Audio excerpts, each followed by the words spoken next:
Hi, my name is Fraser Johnston, and I have the absolute honor of introducing Suzanna Ginn. If you know Suzanna, you know that she is a beautiful ballerina, has a super cool room, and maybe even that she has scoliosis. I picked each of these because they represent a deeper part of her. She is hardworking and dedicated, she is kind and considerate, and most of all, she has the unique ability to make people feel included. Though this might sound like a silly example, Suzanna always had the best snacks before ballet.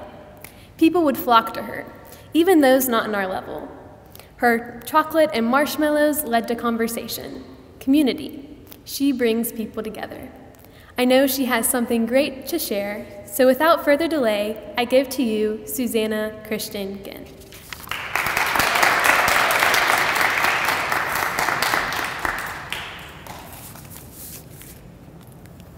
I am a frequent visitor of my grandparents' house. If you can't find me, it is not unlikely that I'm in Bartlett, either dropping off prescriptions, taking my great-grandmother mom out on errands, or just coming by to talk to my Zaza for hours.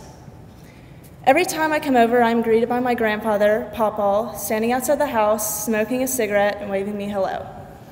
I run up and give him a hug like always and ask, "Are you having a good day?" And every time, without fail, my grandfather responds with, "Aw, sweetie, every day is a good day if you want it to be." These are the words that Papa recites to me or anyone when they ask that question. My grandfather enters every day filled with appreciation. My grandfather could hear that this is his last day on earth and still would say that it was an amazing day. And yet, even if I complain about a bad day, he still finds a way to sympathize, even though he never dwells over his problems. I could never understand it. How in the world could he say that every day is a good day?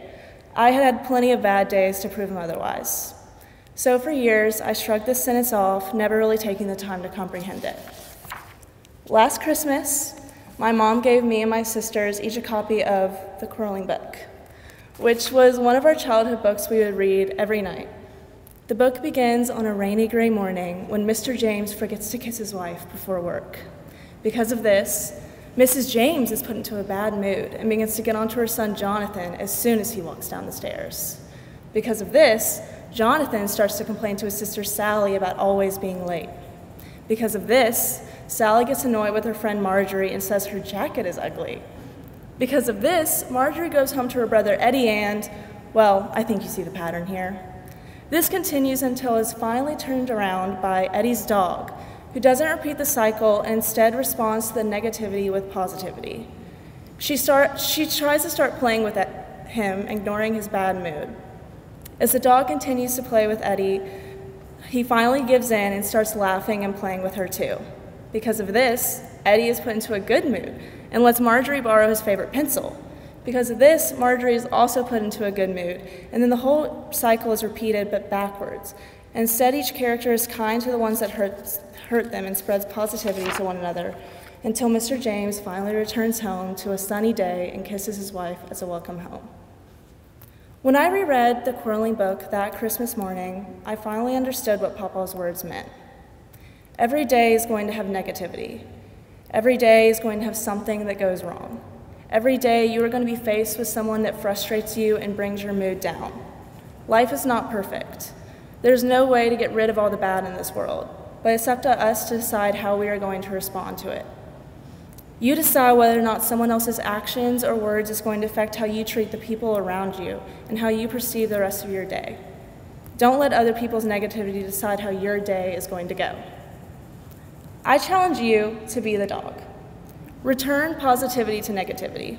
It's something that I've challenged myself to do ever since rereading The Quarreling Book that Christmas morning.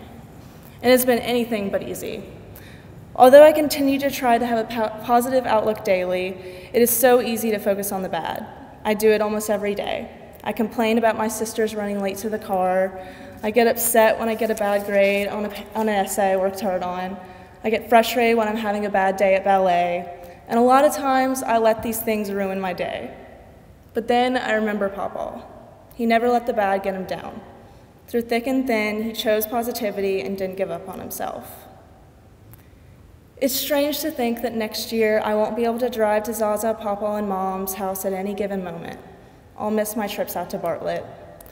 But I know that when I do come home, Papa will be standing outside, drinking his coffee and smoking his cigarette, ready to tell me that every day is a good day if you want it to be. Thank you.